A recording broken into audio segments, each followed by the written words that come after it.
right, everybody, let's go. Welcome back to another edition of the Quantum Compass. This is a special end of Tzolkin preview for the incoming Wavespell of the yellow magnetic star. Yes, and we have come to the end of the Tzolkin, of this very Tzolkin. We will be starting a new one on March 25th, but today we're going to talk about this final Wavespell, which is going to wrap up everything for this experience. And in putting this together, we can say that there is a lot about to happen. 4 Kazimis, a full moon lunar eclipse, a black moon Lilith, and a whole bunch of really, really big, powerful endings and beginnings, all within the context of the final Wavespell of this Tzolkin, the final Wavespell of this green ether castle that we've been working with. This is big, everybody. So my name is David, and I'm Bella Alvaran. Welcome to the show. We are going to be your navigators, as always, for this special end of Tzolkin show. So let's get into it, everybody, and see what the incoming energetic patterns have for us over the next 13 days.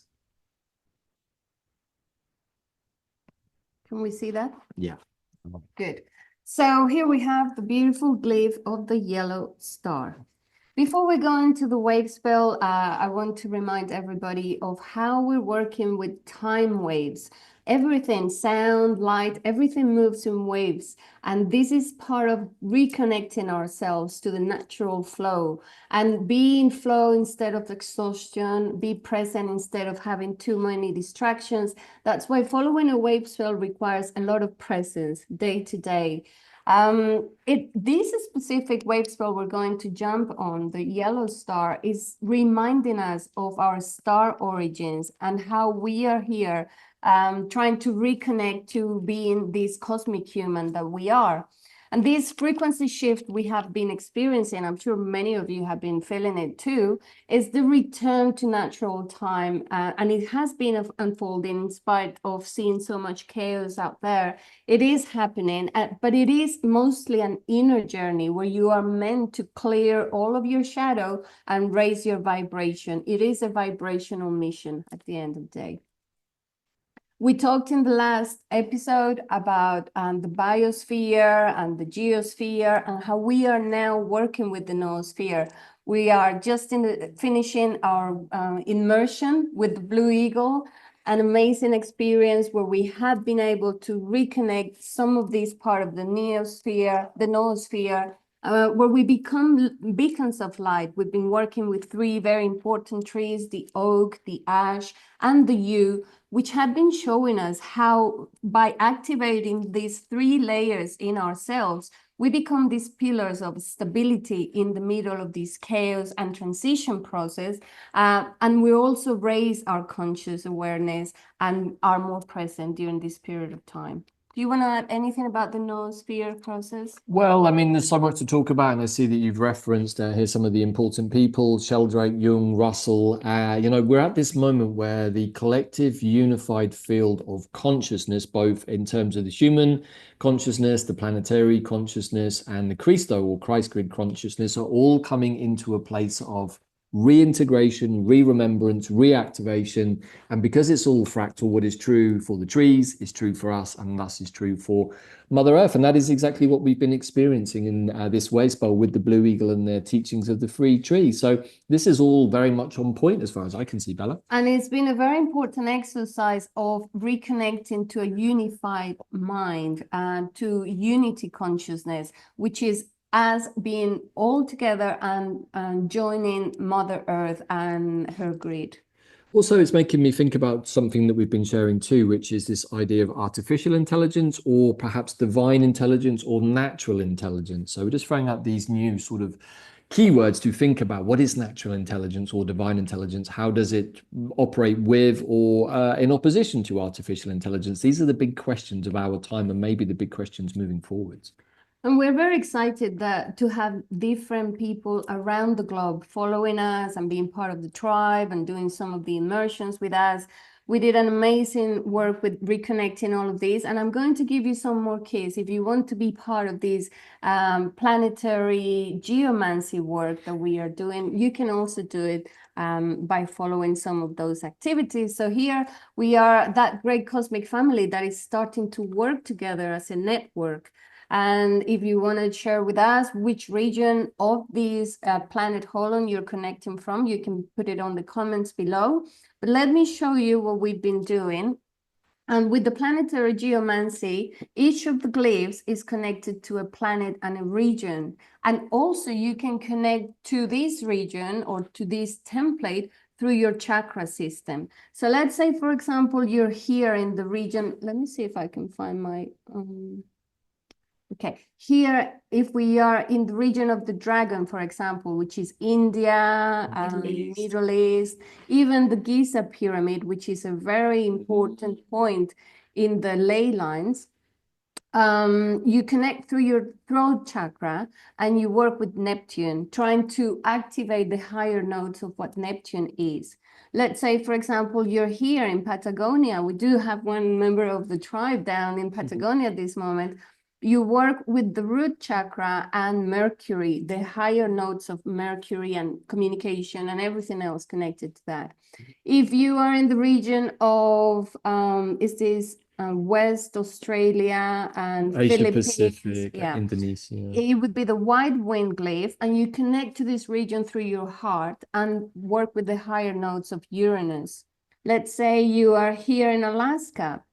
It would be the white dog, you connect through the crown chakra and Mercury, and so forth with each one of those. Since most of our tribe is here in the region of the sun, I put it down here, you connect through the crown and with the higher nodes of Pluto, for those of you in Europe, the UK. And the other big group of people that we have are here in the blue eagle and the blue monkey, and I put them down here. The blue monkey connects to the throat chakra and the higher nodes of Venus. Venus is very important in this wave spell. And the blue eagle, which is the immersion we're finishing now, connecting through the crown chakra and the higher nodes of Jupiter. Right, so we've been working with this grid for a little while now and trying to understand it, trying to feel into the layers of technology and consciousness that are imbued with it. And of course, there have been many geomancers and dowsers on the planet looking at all of this stuff for probably as long as there's been geomancers in the universe.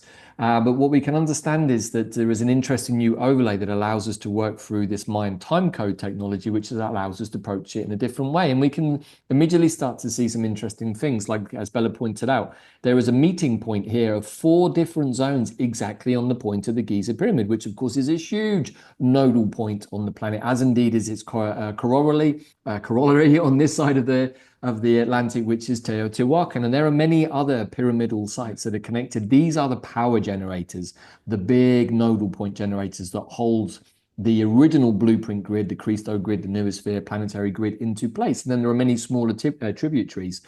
But what's also interesting is to work out how these glyphs can work together. So we've already shared, for example, in North America, where we have all of the 3 different glyphs of the dog, the eagle, and the monkey, how those 3 glyphs have worked together, working with the energy of the heart, with 5th dimensional perspective, but also the inner child, to create a new upsurge of a different kind of energy, which is what's perhaps we can say fueling the spiritual evolution that is happening in the North Americas in general. And these 2 sites we're mentioning here provide that interdimensional grounding rod energy for channeling cosmobiological information. So you can see it as blueprints or templates that are in the noosphere, and we can connect to infuse it with new positive thoughts and what we want to see for New Earth. We're in the middle of this transition, and we need to be putting some of this good energy to create what we want to see. So, we can see that some of these glyphs are perhaps in places where there are not so many people, or inaccessible places, particularly, of course, the 4 bottom glyphs, which touch into Antarctica. But, there are people that go to Antarctica. There are people that live there. And there are many spiritual people who have been there, of course, for many different reasons. And also we have some glyphs in the middle of the ocean. So we don't have to get too hung up on whether we're actually able to be on land close to these places, but we can feel into the energies of those regions through those glyphs, and whether we have those in our own oracle or not, it doesn't matter, because when we learn the different energies of the glyphs, we can start to understand about how they're all working together as part of the noosphere.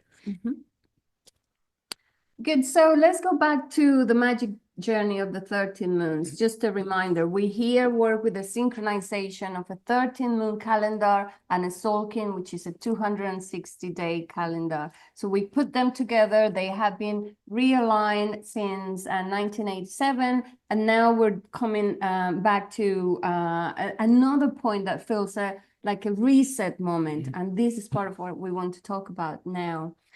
So this 13-moon calendar is an instrument to synchronize ourselves and unify telepathically, like the exercise we were just talking about, for the new time and the new frequency of the planet, where we're reestablishing the balance and harmony according to the divine plan. And these calendars, the synchronization of these two energies, attunes us to time cycles that create a sacred architecture, shaping our perceptions and guiding our awareness. So we are right now in the ninth moon, and we're going to talk a little bit about that one. We're still in the year of the storm. There is always an energy that is the year bearer. And we know that this is the catalyzing energy. It prepares our nervous system and our circuitry for this complete transformation that we are experiencing, where we are becoming more and more multidimensional, experiencing time in a different way. The linear time is dissolving. And here is where we get to experience time and the way it is meant to be. Well, we just had a big call this morning as part of the end sequence of the mystical column, and one of the things we were talking about was exactly this, and how in the old 1260 we've been sort of given this 5-day working week and this 2 days a weekend, all of which is designed to keep us distracted from the fact that there is no separation from the weekend and the week. It's all the same thing. And when we step into a 1320 calendar, we actually give ourselves the opportunity to basically bypass the original circuit break between the 12th and the 13th, between tone 12, tone 13, day 12, day 13, which is to say that we never got to the place of transcendence in the old time cycle. So that is something that has now been fixed and that we can all step into, but it does require some readjustments and also to recognize the falsity of the 1260 calendar. Not that it wasn't useful and it didn't serve its purposes, but it did serve a function to disconnect us. Now we are reconnected and we can allow these things to flow forwards. But one of the things we were talking about, Bella, with the tribe this morning was that when you're in that flow, there is no kind of weekend. You're always plugged in, you're always moving forwards. Whereas we sort of have this idea, you can take a few days out, maybe park things for a week or two, or a few months if it's something really difficult you don't want to look at. In universal time, it's coming towards you at all times, and it's better to get used to that and to learn how to alchemize and to flow. This is probably one of the biggest shifts at a day-to-day structure we are already experiencing, and I think are going to continue to expand moving forwards because it's part of the reconnection to the rest of the cosmos, which is actually pretty cool. Right. And so this is the ninth moon. It's called the solar moon of intention. Here we want to reassess our intentions. And it runs from March the 7th up to April the 3rd. So we just started this moon, and is emphasizing what is your true intention? What do you want moving forward? What is your intention for by the end we finish these 13 moons? We want to see what's come out of these intentions that we have. The totem is the jaguar, so we know that it's asking us to be very plugged in, observing what's going on in connection with the 4 elements. So I love that picture you put there. It feels very familiar to me. I feel like I live with this being most of the time. But really, when we step into the energy of the jaguar, what we're really doing is stepping into the glyph of the white wizard also, and that aspect of us that is always shamanic. The jaguar asks us to tap into our shamanic self. We all have a shamanic self. I mean, it's a very perhaps a ubiquitous term that is actually specifically from a part of the world, but we all understand what the shamanic qualities mean, the ability to transcend across realms. And in this moment, we are being asked to work with that energy, which actually feels about right. Yes, so they are the night seers, the shamans in the calendar as well. So what it's asking us to do is to keep on observing and keep on being our own shamans, have the tools to do the work in the middle of this big transition that we are experiencing right now. Right, and sometimes the energy of the jaguar particularly, or even the black panther, which is somewhat the same, can be a little, well, it's almost beyond words. You can't describe what it is. It's almost like a knowing of something that comes from beyond, certainly from the thinking mind or the monkey mind, but it's part of you, and you can call it forth in certain moments for protection, to be ninja even, or to alchemize, or to transform, or to pass by unseen. There are many aspects to being a medicine person, but the jaguar allows us the opportunity to tap into that part of ourselves, perhaps at a time when we need it. It is actually calling us to embrace that jaguar's vision, to see beyond the illusions that we are going to be and have been seeing for a few weeks now on the television, on the social media, be able to see beyond the illusions and reclaim our intuitive connection to natural time and discern truth. Right, in the old days, the Aztec warriors, particularly from what I understand, they would have like jaguar initiations. They would have to go out to show that they didn't have any fear, and they would obviously have to go and face down a cat, maybe even kill it as part of an exchange and a contract, and then they would obviously bring the skin back and wear it as a way of embodying the animal which they've made an agreement with and face down the fear. It's an old initiation of warriors to face down a powerful opponent, normally in the form of a cat, actually, interestingly. Across many cultures, and in doing so, we face those fears that maybe the cat is going to eat us or maim us or whatever. And so we take on the spirit and courage and all of the totemic qualities of the animal, in this case, a jaguar. Yeah, so it is calling us to be prepared for revelations. And the jaguar is the gatekeeper of the mystical ways of awakening your soul to the real purpose and power. So this Wavespell as well of the yellow star is calling us to the same. What is your real purpose? What is your authentic self? And to be empowered to be that true self. Beautiful. So that was for the 13 moons. Now we jump onto the Tzolkin, which is the cycle of 1320, the frequency of 1320, or the cycle of 260 days. And as part of working with these 20 archetypes and 13 glyphs, if you follow the Wavespell, if you follow whole Tzolkin, you will be able to start tapping and activating your superpowers and your abilities, your psychic abilities, your telepathy, your clairaudience, your ability to connect to different dimensions, which is what you do on the cycle of 13. It's going through the 13 dimensions of reality. We expand on this a lot more on the navigation guide to quantum consciousness, but even just the experience of asking your question and journaling day by day will give you a little bit of the flavor of what it is like. Right, we're coming to the end of this particular Tzolkin, and we can say that for the last two Tzolkins, and particularly the last one, we've literally been living every single Wavespell with the energy of it. And as Bella said, in my case, mostly for healing purposes. And what we can share from having followed that experience, Wavespell by Wavespell, is that every 13 days offers the potentiality for something amazing to happen, whether it's to do with creations like we do with these videos, or with the tribe, whether it's for healing purposes, whether it's for manifesting the need to travel somewhere. We know that we've always got every 13 days these containers in which we can achieve something. We can call it forth, we can add energy to it. And then once we've done a whole Tzolkin, like we've just done really consciously, we now know how these energy flows from one Wavespell to the next happen. And in doing so, we can start to track back and see where loops and deltas in our past show us things. So this starts to give us a much bigger, more complete map of how these glyphs like to repeat themselves. And then that gives us the opportunity to look forwards and say, now I know how the year unfolds energetically. Then, as we do in Quantum Compass, we start to put other coordinates like astrology to it. And as part of our evolution, in this process, we are becoming more crystalline beings. Our bodies are crystalline structures that vibrate within the Earth's resonant field. And the more that we align with these natural rhythms, the more we awaken those innate intelligence and intuition and psychic abilities and everything we're talking about. And this crystalline structure serves as a great tuning fork, which is vibrating in harmony with the universe and synchronizing solar and galactic cycles. We are doing the same. We're synchronizing with those bigger cycles. And this is part of going back to natural time. All of our body, it's in the shape of the Fibonacci sequence. If you look at the parts of our body, I'm going to show you how the 13 and the 20 actually reflect in our body as well. So we have come to the center part of the castle, which is five castles, each one of them 52 days. We can see here, look.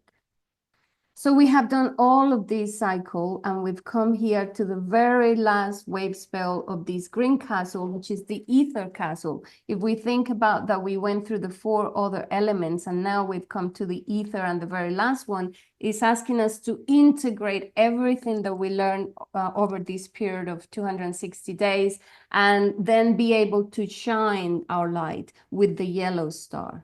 Sorry, Bella, I just want to add something. So if we look at the anti-clockwise movement of the red castle to the white, to the blue, to the yellow, and then we come in and we follow that, it's like doing an inward spiral until we come to this yellow one, which is the center of Hunabku. And so if we think of that, it also gives us the movement through the outer 4 castles and then the repetition at a more micro level, but within the ether element of the green. So I often find that when working with the Mayan time codes, it's really useful to see it as a sort of a spiral thread with the glyphs laid out into the future. And the center is the representation of Hunabku, which is actually the transcendence of the masculine and feminine energies. In this case, the polarities is like, how do we integrate everything else that we've done with the 4 elements and integrate it into the ether? Everything is created from the ether element, and then it manifests into 3D.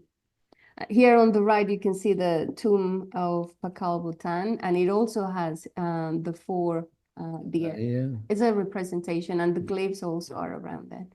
One day we'll do a show about that. So here we are, starting on Kin 248 and finishing on 260. We have one galactic activation portal on day 260, which is the yellow sun. This particular wave spell, which runs from March 12th up to March 24th, is inviting us to be artists, to be co-creators, to share our gifts and our talents at this point. Do you want to share anything about this? Not for the minute. I think we're good. So I wanted to show you how the 20 glyphs are reflected on our hands and feet. Each one of our fingers and toes represent each one of the glyphs, and you can follow them, starting here with the dragon, wind, night, seed, and so forth. And here is the glyph for the yellow star. We see it here. And also number 13 is reflected on our articulations and our joints. Number 13, or trecena, is the word in Spanish for a wave spell, for a journey of 13 days, which represent the 13 tones of movement of creation. A 13-day cycle, it has the access to the different dimensions. It is connected to our articulations. It's the progression of life in the natural golden mean ratio way of flow of energy. It reconnects us to the universal energies, to universal time. And when we go through each one of those tones, they all have names, like magnetic tone is number 1, lunar is number 2, electric number 3. They are the universal principles of creation. And all of these words are like codes or frequencies that we can tap back into. So here's something interesting, we can start to understand more about the tones through their names also. So the 13th is a cosmic transcendence, a connection to all that is. The crystal tone is somewhat perhaps reminiscent of the crystal grid of the 12th dimension. And when we get fully reconnected through working with the 6th dimensional consciousness doubled, masculine and feminine, gives us the 12th. That means that then we're connecting into the crystalline grid, which actually is what allows us then to connect to the cosmos. That's where the break was, everybody. We were not able to make that jump because we'd actually been switched off. Many of us over the years, many yogis and psychics and so on, found ways around that through meditation. We found a way to hack the hack, so to speak. But this is the critical point. And so the more that we put intention to understanding the words, because the words are important and they carry frequencies, but also when we understand the 13 steps and understand that the 12th is the integration point that allows the jump to cosmic consciousness, then we're starting to get a bit of a feel about what this is really all about. And an easy way is what we've been recommending here. You can follow each day with one of those questions and journal. Depending on the energy of each wave spell, is going to be a different theme. Like this particular one is wave spell number 20, meaning the last wave spell of this Tzolkin.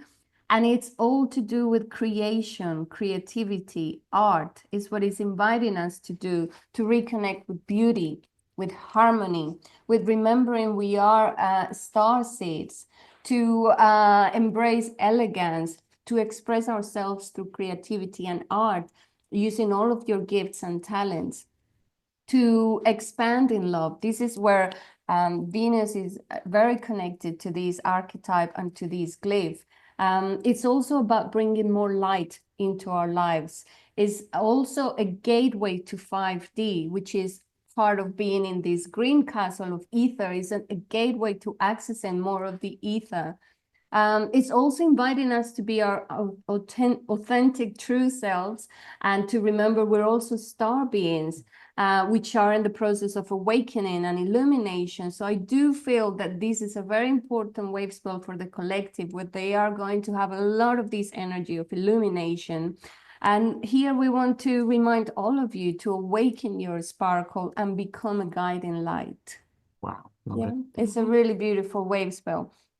On the shadow side, as every wave spell, there could be self-doubt, disconnection from your higher self, or moments where you create disharmony. So when you catch yourself, remember there are things you can do to transform that, like cultivating more harmony in your relationships and in your daily life, allowing more grace and beauty in your life, reconnecting to the stars, bringing more art into your life, any practice of art, and anything could be art. We've been talking about this, whether it is through gardening, cooking, painting, dancing, poetry, whatever you do that brings art. We are the artists, and we are the ones that are creating this new earth for all of us. So more transformation here is attract a beautiful life, reconnect to your purpose and divine mission. It is really important to know what is your North Star, where are you going, what is your purpose? Find your creative spark, and because it is time, this is a wave spell to sparkle and to shine bright. Yeah. Agreed. So I also wanted to share a little bit about the this glyph. The Earth is also becoming a celestial star, which is illuminating her children as she moves into this golden era. This is where we're all going. And sometimes this yellow star, which in Mayan is called Lamat, is associated with the Pleiades and to Maya, which there is a star there that is connected to that. It's also been associated with Sirius, but more than anything, it's connected to Venus. And the Mayans were so advanced at following the cycles of Venus. This is one of the things I'm studying deeply now. It's calling me because it feels that it's one of the most important cycles, even to the point that it was when they were going to do any type of agriculture or even going to war, they wouldn't go to war unless Venus was rising on the horizon before the sun, because then they felt the protection. They even associated Venus or this star with the god Kukulkan or Quetzalcoatl, who was representing creation and renewal. So Venus and this archetype are super important in the Mayan cosmology. The yellow star is also, it also symbolizes light, guidance, and the cyclical nature of life. We know that Venus has just gone retro and is going to do the reborn process, the rebirth process for these 40 days. So it's something we want to be paying attention to, and we'll probably talk more about that in the astrological part. Anything else? No, there's a lot there. I'm just letting it all assimilate into what comes next. So this is the highest archetype, the galactic archetype of this glyph is the artist, and we are all artists here on Earth. What is your what is it that you are creating to contribute to be part of this beautiful new Earth we're all creating together? We all have something special to show to the world, and don't be afraid to show it now, especially during this wave spell. Wow, totally agree. If you want to learn more about the Mayan time and magic, we still have the course on the platform. And this navigation guide to quantum consciousness is if you want to learn more and deeper about each one of the tones, the sacred geometry connected to it, the steps for creation, then this is the 13-part journey that we have on the platform too. Right, so just in conclusion to that, I was just making notes here. When we get to the final glyph of this wave spell, which is the sun, right? It's the sun. That is the culmination point of many things. It's the 13th tone of the 20th wave. So it's the culmination point of everything that you've been working toward through this Tzolkin. And of course, then we immediately go into a new one. So we actually have 2 gap days back to back, right? We have one at the end of this Tzolkin, one at the beginning, which is a way of us maybe receiving information from the cosmos and also giving information back. Something that we've been looking at recently is the whole process of death and rebirth, and why we needed to fall into density to go through this death and rebirth process, so we can have this review process, as the scriptures say, on the altar of God, where we come and we offer, hey, what was that all about? I just spent 40, 50, 60, 70, maybe 100 years incarnated, and I learned all of these things. But it's only through that transitional point where we get to go and offer that back.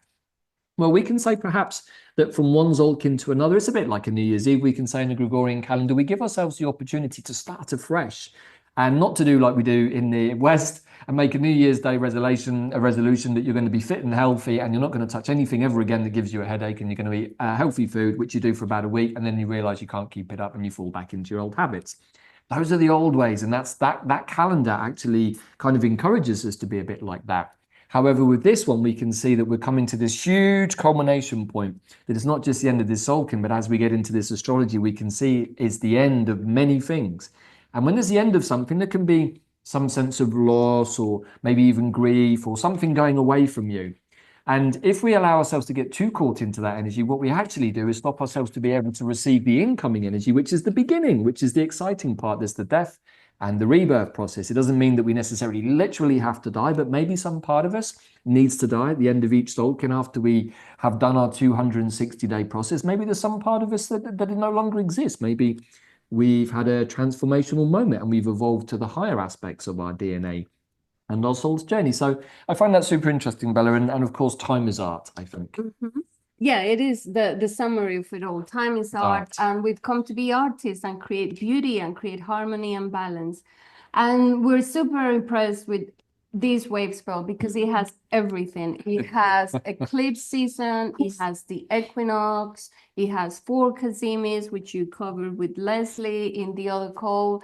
It has Venus going retro and doing all of her journey. So it feels like there are big changes coming to the collective and to each one of us. I think it's a big jump point.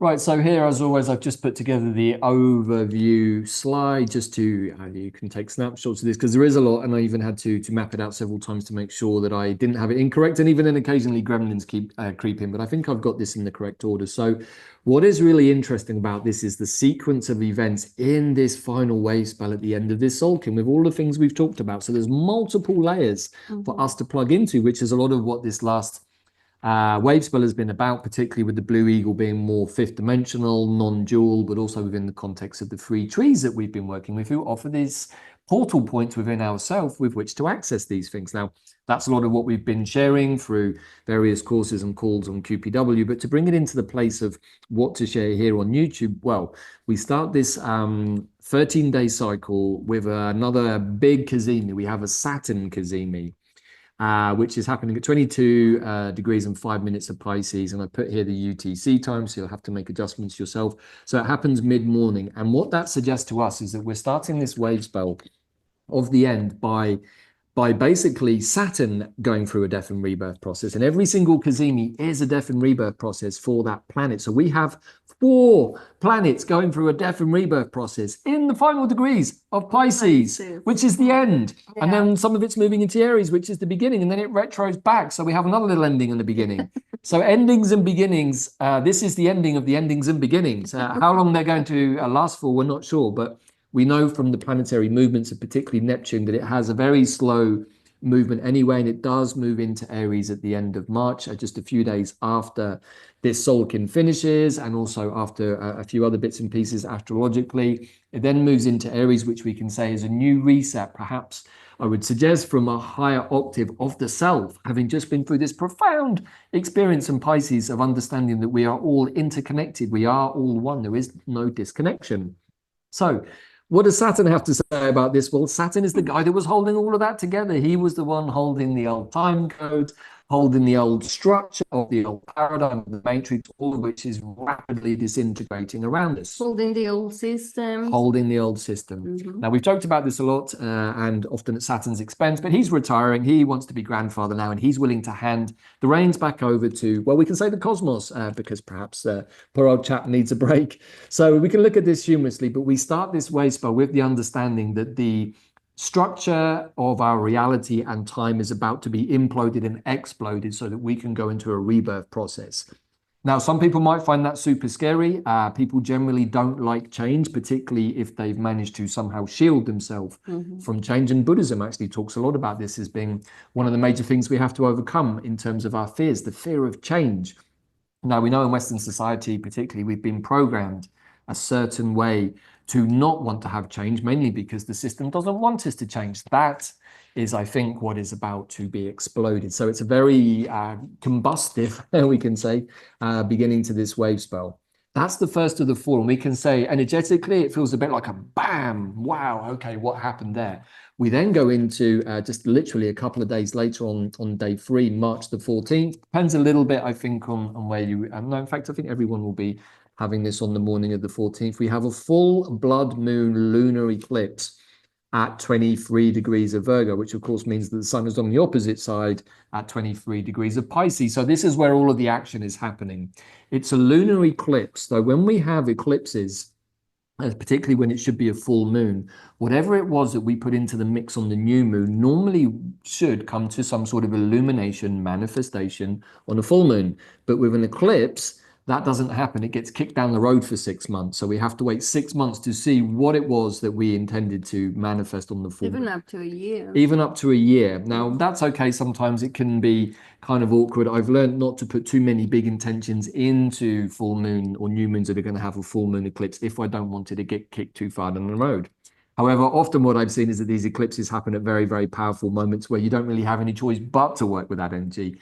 And so we have to accept sometimes there's a knock-on effect. Now, we're at a point, because we're coming to the end of this Tzolkin, because of the energy patterns on the planet in general, because we have reconnected to universal time, because the matrix has essentially energetically for sure collapsed, and we're just watching the 3D play out of it.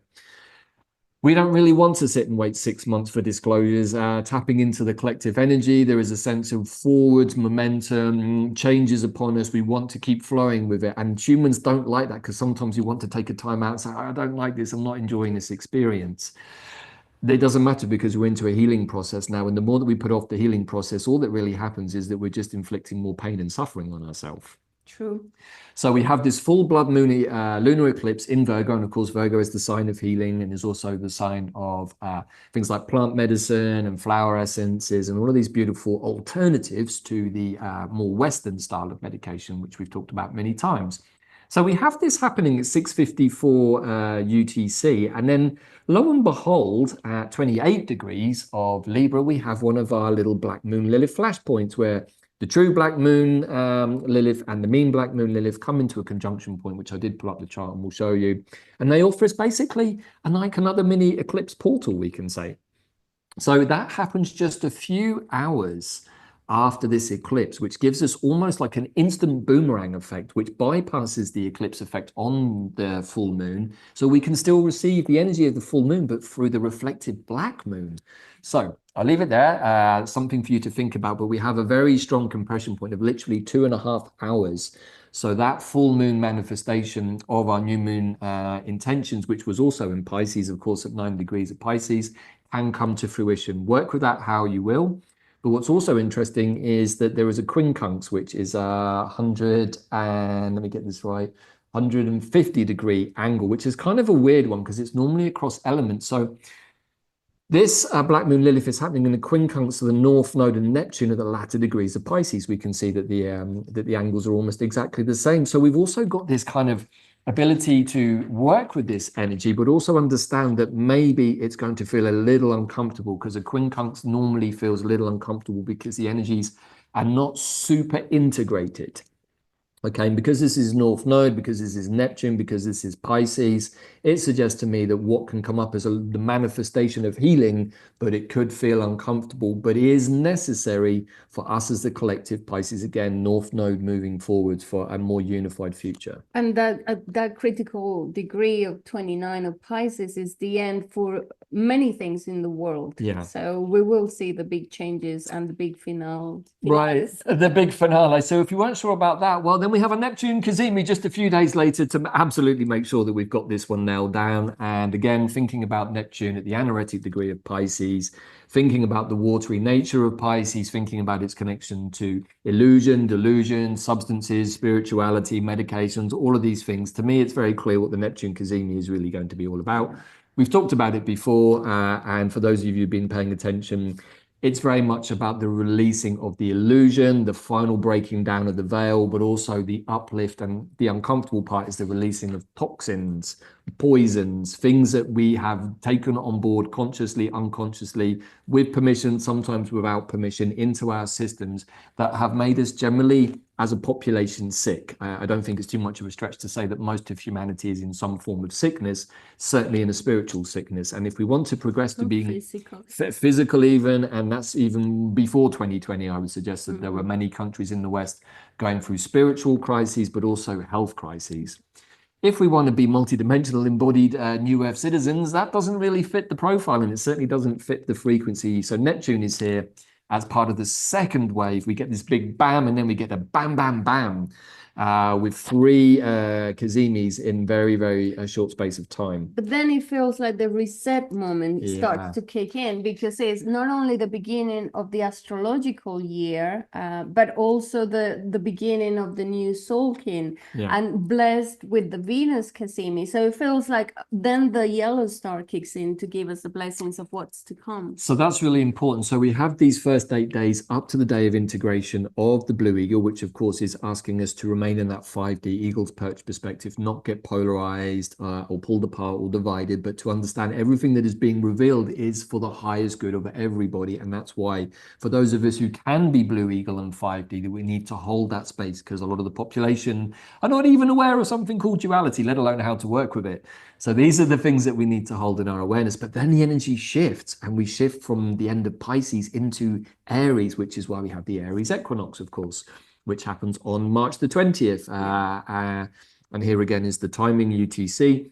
So we have again these sort of two breaks in this series of Cazimis. The first one is the lunar eclipse, which we've also got the black moon Lilith, and then we've got this Aries equinox, which absolutely changes the dynamic of the last two Cazimis, which are very late on the 22nd, or very early on the 23rd UTC time, Venus Cazimi. And as Bella's talked about, this is a Venus star point. So this is a powerful initiation point in this new cycle on day 11, which interestingly is day of liberation. So again, we're factoring in all of these different layers here to start thinking about.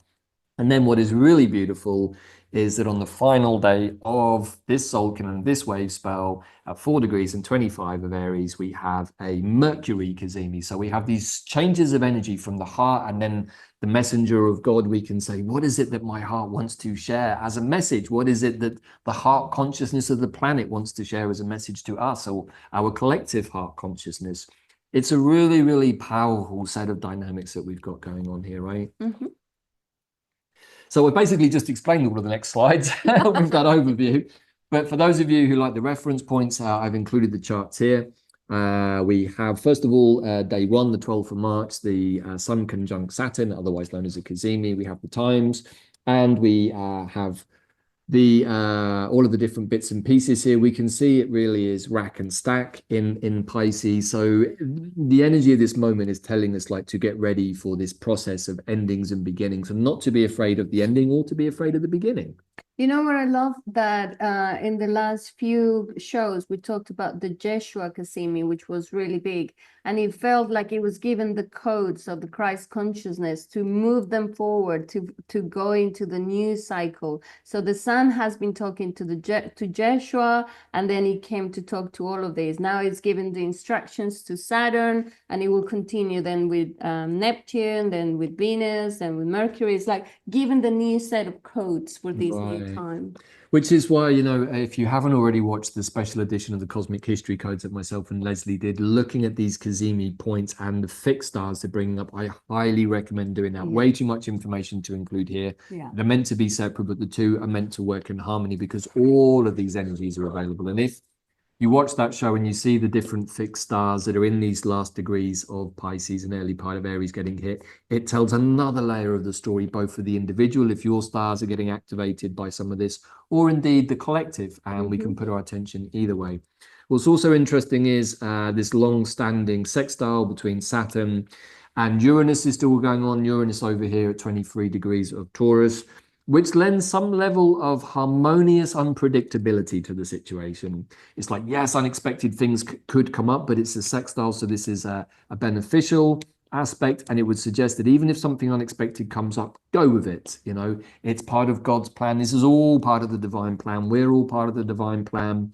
Even the bad guys are part of the divine plan. In fact, maybe the bad guys are an essential part of the divine plan, which is also where we have to become non-dual so that we don't get pulled into these left and right, good and bad, etc. And what I see with that Uranus there in Taurus, in the middle of this, is that as some of the systems collapse, one of them being the financial system, Uranus is here saying, well, we may go digital or blockchain, or bring in new ideas to how to work with our finances, and even with ideas to work with the earth. Right, exactly. Beautiful.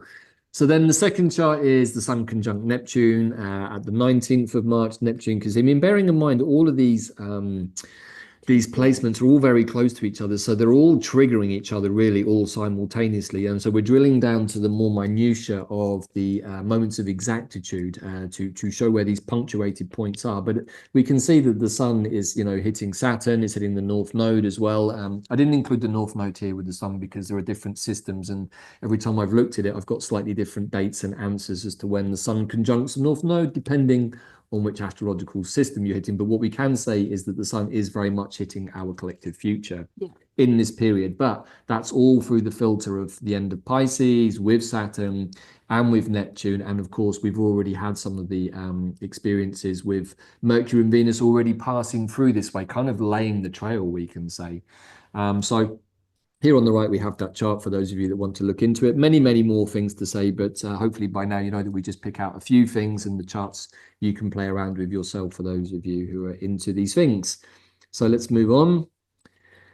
Again, the charts that we've already talked about for reference, the full blood moon, total lunar eclipse. It's a hell of a mouthful, and even more to try and fit on the slide in one sentence, but it is really important. And over here, so the one on the left is the moment of exactitude for the eclipse, and the one on the right is actually, if you're looking carefully, it's the moment the black moon Lilith hits. So that's just for those who want to see how we're organizing that. Over here you can see that in the latter degrees of Libra, where the true and the mean black moon Liliths are meeting each other, creating generally what is about 10 to 15 minutes where they're exact. So that's a great time to put intentions, to sit in meditation, to send and receive through the universal memo system, which of course, if we're working with the eclipse, which is also one of those, we can send and receive basically in a couple of hours. Okay, that's what we want to share with you there. So that's why I put this chart.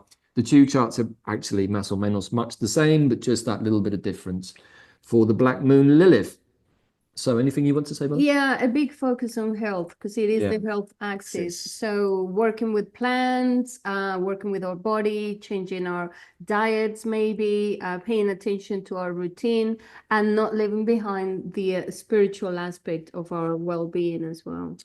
And, you know, something else that's just hitting me here as I look at this, we see our good old warrior priest friend Hidalgo really fighting for collective rights and under the banner of the goddess in direct opposition to Jupiter on the opposite side. So we've got Hidalgo in the very sort of spiritual sign of Sagittarius, facing off against Jupiter in Cancer. Is there anything, sorry, in Gemini, is there anything you wish to say about that, Bella? Do you? About what? About this opposition here between maybe the need to be a warrior, the spiritual warrior. Because I mean, I would say even though Hidalgo spends a lot of time in Scorpio, he naturally feels to me more like a Sagittarian kind of energy, spiritual, connected to the goddess, but also with that strength of conviction of his spirituality. But now coming into this direct opposition of Jupiter in Gemini.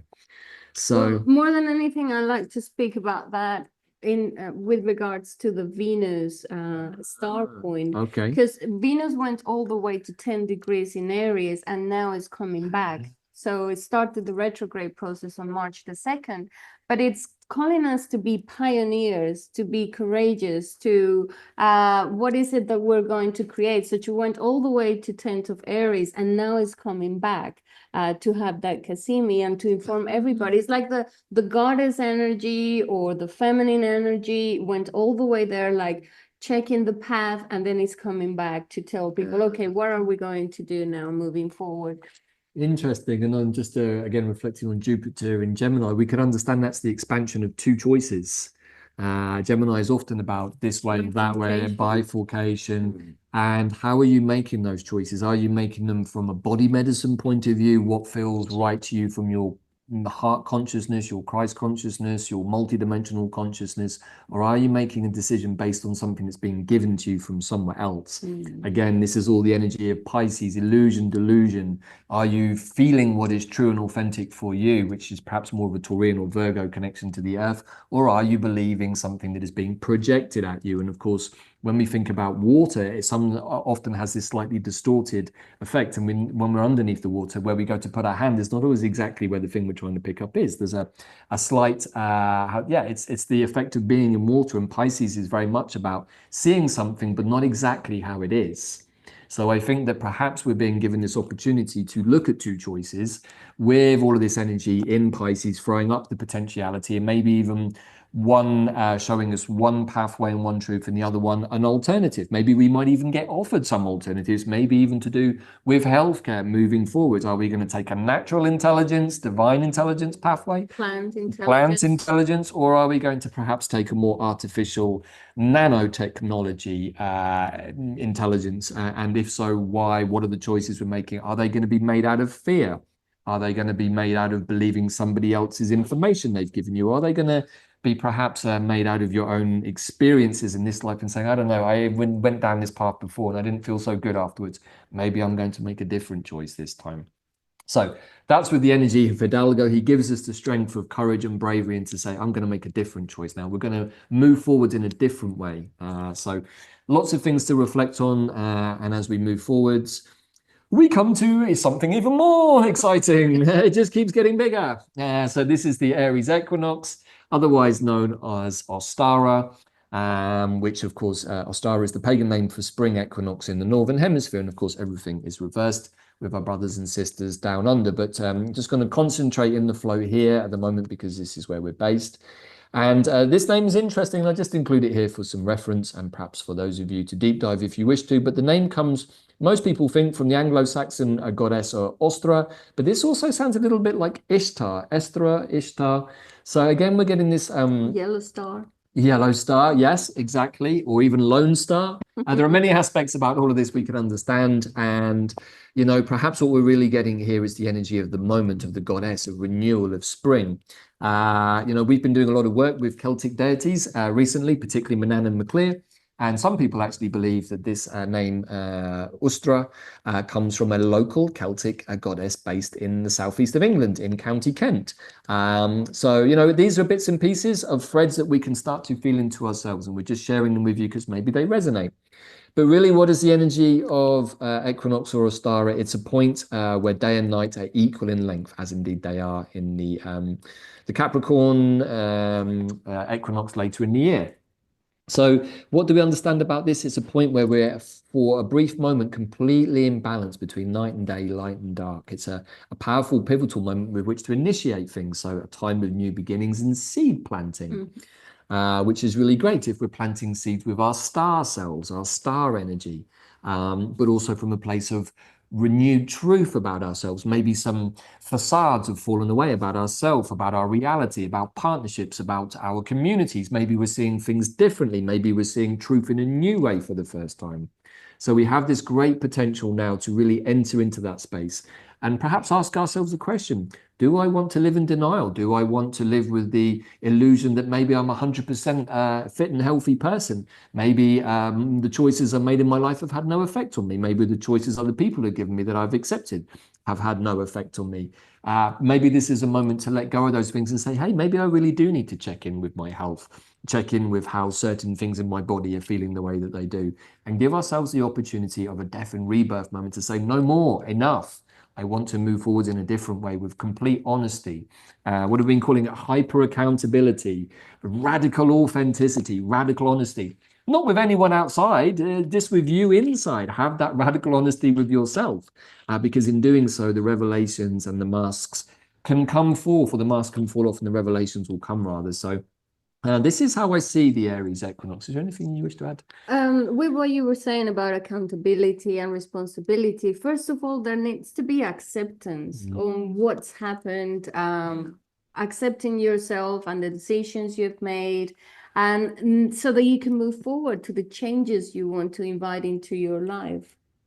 So Right. you need to be brutally honest, yeah. Yeah, and I think that this, if I just look back, this is where this Neptune Cazimi comes in on day 8, is like there could be a collective moment of reality check, a moment where we all have to hold space for those who've not been able to look at things that many of us have perhaps seen as true for a while. And of course, truth is very subjective, and we can all interpret that in different ways, but there is enough evidence to support the fact that many people are not feeling very well. And perhaps this is where the Neptune Cazimi kicks in. So take the opportunity. This is an ending and a beginning, and have radical honesty, and perhaps make changes in your life that you've been meaning to do for a while and have been putting off. That is what this eclipse is inviting us to do. Changes in our daily life, in our routine, in our health, something that will improve our well-being physically and spiritually. Yeah. So this, of course, and this is when we start to feel into this sequence, we can see that it's actually taking us on a journey. And perhaps the most important thing is to surrender. And in the moment of surrender, have trust. I surrender now to my divine plan for myself. Why I've not done that before is a mystery to me, but now I step up and I do that. I want to go through the death of my old self, the death of the deluded self that was wearing many masks to the world. I want to step into being my divine essence. I want to embody, we can say, my Mayan essence even. I want to understand myself, why I gave this blueprint of my natal astrology to myself. Why did I put this planet here in this sign? What does it mean to me? All of these things are a way of us learning more about who we truly are and why we made all of these decisions to be here in this moment, in this time, which is actually pretty exciting. But it's a skill, and we have to learn the language of these things. We have to learn the language of ourselves on the internal planes. So this is why I think it's so exciting, Bella, that we have this Venus Cazimi happening on the day of liberation in this final Wavespell of this Tzolkin. And it's really changing the dynamic, because now we're into Aries, and it's really about me, how am I moving forwards after all of these experiences in Pisces? Am I the same person? Am I a more elevated person? Am I a more non-dual 560 heart consciousness person? Or am I still in the place of deep denial and resistance? And if so, what does Venus have to say about that? And it is telling us, like, be more courageous, be brave, and invite the goddess energy, the divine masculine and divine feminine, to be part of the new cycle that we're all stepping into. It's not an individual process. This is a collective process that feels huge. And in order to do this, it's also telling us, do you know your divine purpose? Do you know your divine mission? So that the relationships moving forward are more coherent, and you create a life that has more beauty, more harmony, more of all of those things that we've been looking forward to do, where we can be, make sure that time is art. Everything we do becomes a beautiful art thing. So if we think about this and just briefly overlay it with what came through in the cosmic history codes, we know that this Cazimi is hitting a very powerful star called Diptha. which is also about the release from our own prisons. It's also about many other things, but at a very simple level, it's about us releasing ourselves from our disconnection, our inversion, our fall, and saying enough is enough. I now wish to reconnect to all that is. I wish to be a part of the universe, fully connected, fully plugged in.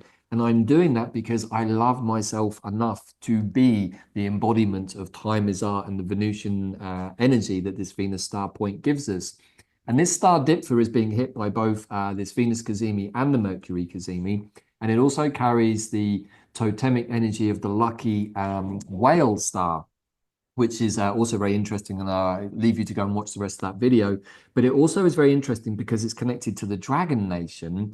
And this is a lucky star for the Dragon Nation to know that moving forwards, when they see this star within themselves or presented here, that means that whatever mission they're on is going to be successful, which is really, really interesting because the day after this, go on. No, you go. The day after this Mercury cazimi, we get into a new cycle and we start with the red magnetic dragon. So the whole connection to the dragon is also important because for the Mayans, Quetzalcoatl or Kukulkan, who is the feather serpent or dragon, was actually connected to this Venus star. And the Mayans had such precise calendars, over 17 different calendars. But one of the most important ones, besides the Tzolkin, was the Venus. Tracking the movement of Venus was so crucial for their lives. And now what is coming back now is that we should reconnect with our Venus star point because it gives us that sense of purpose. And knowing your Venus star point, which is like the one just before you were born, is really important because it defines more of that purpose moving forward so that you can shine more. Beautiful. I think that's exactly what this is all about. And then we have this Mercury cazimi just a couple of days later, which is our moment of transcendence. It's the last day. It's a galactic activation portal. And I guess that in that moment, we are able to connect that all it is, the full 1320 spectrum. If we've been working with the three trees, we also have the blueprints, the portal points of the yew, the oak, and the ash to work with, our own inner toroidal field. We've just had this Venus cazimi coming through our heart valve and saying, what is it about me that I want to share with the world? And then Mercury says, hey, well, I don't know, but here's an opportunity for you to step into that space and bring everything that you've learned and step forwards maybe as a more radically authentic person. Yeah, and the process of rebirth, it requires us to let something that doesn't serve us anymore die. What is it that you don't need in your life anymore that is actually blocking you from you moving forward? Did you want to add No, I think there's a lot to take on board there. And I really invite all of you to sit with each of these days and these points to feel into the flow, to step into, maybe just for this 13 days of the star, at least to give yourself a feel of a flavor of certainly how we live. We look at all of these things ahead of time to put them into these shows, but we're also doing it to prepare ourselves so that we can factor this into our daily meditations. It's like, well, this is how I've been feeling energetically. Is there something coming towards us? Oh my gosh, there's a Saturn cazimi. What do I know about Saturn? Well, when we look back in the synodic cycle of Saturn, I can see that my world changed last time we had a Saturn cazimi because it happened the day before I had my accident at the beginning of the Oak Wavespell. So my whole structure, my world, everything about time for me, how my world was shaped, was literally imploded when I hit the floor and my feet exploded. So, that's just one way. And when we look back over these synodic cycles of Saturn, we can often see that they come at really powerful moments, which is also great because when we understand how cycles work and we loop into cycles ourselves, if we track those cycles, we sort of get an idea of what might be coming to us when we see one on the horizon. So this is what it is to be a quantum navigator, to be a cosmic Jedi, and to be all of these different aspects of ourselves, just by inviting our awareness to be put on them. So with all of this in mind, we have our plants of the Wavespell, and I've chosen two, which we work with quite a bit, and they're connected to the two most upper parts of the chakra system that we work with, which is our crown chakra and our soul star chakra. Now, this is just part of a system that we've been working with for many years. Some of our tribe will know about this, and some of you will have heard us talk about this before, but it doesn't really matter because these two plants are offering us a bunch of qualities, medicines, magics, things that we're going to talk about now to assist us. The beard of the yellow star. Well, that was the clue. This is the sort of the flower embodiment for me of everything that this Wavespell is about. And this is the beautiful St. John's wort. And the most important thing about St. John's wort, which I can share, is that this plant allows us to receive more light. Okay, now I'm going to point also in a minute when we finish this slide to a much deeper, in-depth deep dive that myself and the brother Pete Jackson Main did on this plant, because there was a lot to learn about this plant, and you can download that through the link that we'll show you in a minute, where we really get into about 2 hours worth about what this plant offers. But just as a little heads up, we know that this plant offers us protection in moments of high light, a bit like a cazimi, sunlight coming through something. There's a high velocity of light. And what can happen if we have too much light coming into our field and we're not grounded is we can start to separate out. We can actually start to, in some cases with too much light, to have out-of-body experiences. I know because I've had this experience, so I'm talking from a place of direct experience. And this plant is particularly connected to the summer solstice to actually protect us against lights. Now, that's part of what me and Pete get into, but it's also very, very interesting that a plant that allows us to receive light to its maximum potential also protects us from receiving too much in one moment. If we receive too much light, it can cause massive disturbances, particularly if we have a lot of density, i.e. shadow, that we've not looked at. So what we can also say about this plant is if we have it as an ally, say in our crown chakra as we do, it allows us to receive light into our crown chakra, which thus connects us to the divine. And that then leads us on to the other plant, Angelica, which I'll come to in a second. But I love St. John's wort because it carries the avatar codes of St. John the Baptist and offers us the purification process that the light and water offers us. Of course, John the Baptist being very much in the cleansing energies of water, and obviously deeply connected to this beautiful plant because it's named after him and the energies that he carries. So another invitation into the very mysterious world of St. John the Baptist. Very little written about him, but you can connect to him by working with St. John's wort medicine. And there are many different types of hypericums, which is the family St. John's wort comes from. But most of all, even just working with this at a simple intentional level will allow you to receive the necessary and most appropriate amount of light that your field can handle. It's like a light modulator. Anything you want to add, Bella? So the other one that we include here is another beautiful plant, Angelica archangelica. And there are a lot to say about this plant too, but within the context of what we're looking at here and why we're recommending these two plants, this is the plant that we have as our soul star chakra ally, which is really the connection to our multidimensional selves. We can say that perhaps the crown is more of a connection to our pineal gland, our hollow mind perceiver here in the third dimensional realm, and the soul star is kind of the software that allows us access to a much bigger spectrum of light. It does carry the more feminine aspect of Archangel Michael, which is how the plant gets its name. And in doing so, does help us to connect to the angelic realms and divine. So this is another way of saying not only can we call on avatars like St. John with all of his purifications and baptism qualities, but we can also call on the angelic, archangelic realms to assist us in protection. And what is beautiful about Angelica is that it's an umbelliferae and has these beautiful white flowers. And what is an umbelliferae named after? Well, it's like an umbrella. So it's creating this protective shield over us from the soul star down. And one of the things that we've understood is a bit like the 1260, 1320 hijack or circuit breaker is actually the same thing happened to us here. And when we got disconnected from the divine through our crown chakra. And of course, if our crown chakra is disconnected, there's no way to connect to a soul star either. So with conscious intent, working with these two plants through this wave spell, putting our intention when calling in these spirits or these energetic frequencies into crown and soul star, we're actually saying to the universe, I want to be reconnected to all of myself.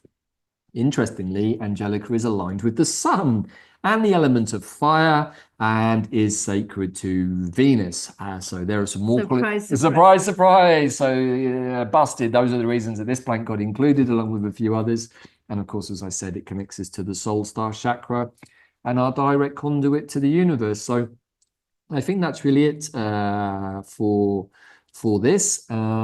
We are encouraging people to take the Heaven on Earth course. It's very much a way to reconnect to all of these inner elemental energies, to rebalance ourselves. And when we rebalance on the horizontal plane by connecting, talking to our inner fire, water, earth and air elements, what we're actually doing is connecting to those aspects of ourselves, particularly our dragon aspects. The dragon codes carry many stories of our soul's experience through that particular DNA, but also here in planet Earth, when we connect to the dragon principles, we're connecting to the principles of the protection of divine will, which is part of the dragon's retinue as warriors, but also we're connecting to the elemental beings. And when we learn how to talk to our inner air, we can talk to the air elementals, the dragons, we can talk to our inner fire, we can talk to grandfather fire. So by talking to those aspects of ourself and getting to know us as elemental beings, when we go out and want to do geomancy or grid work, working with the bigger dragons, we don't bite off more than we can chew.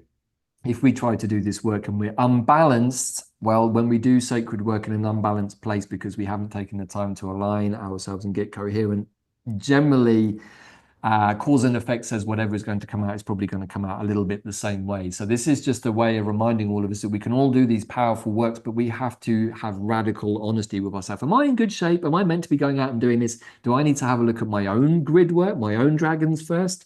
So yeah, just putting that into everybody's awareness.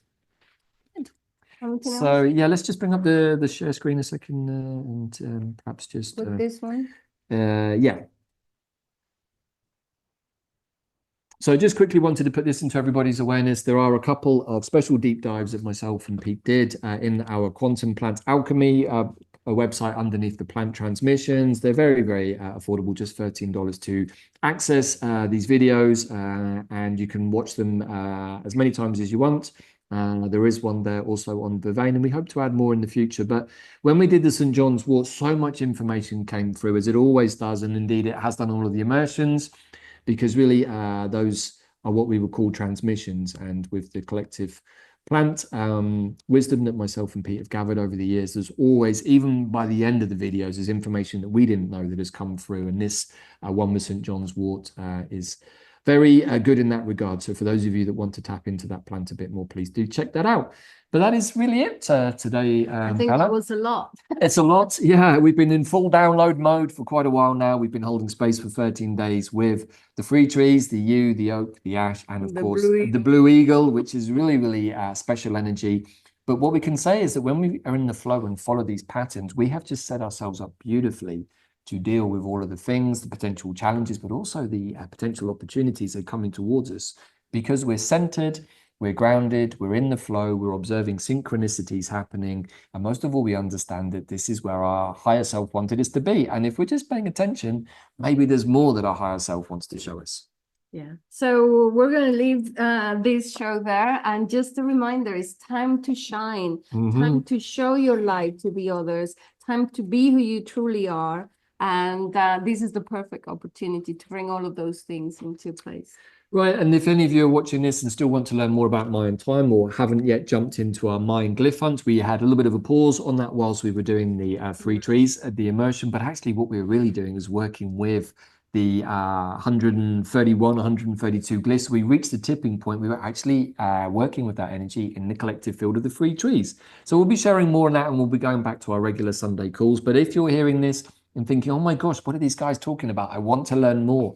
Come over to QPW, get involved, maybe look at taking one of the courses that Bella's put together. The Mayan Time and Magic is a great way to get into this and start to re-educate yourselves. A lot of this process is going back to school. We've had to go back to school over the last few months to learn about all kinds of things.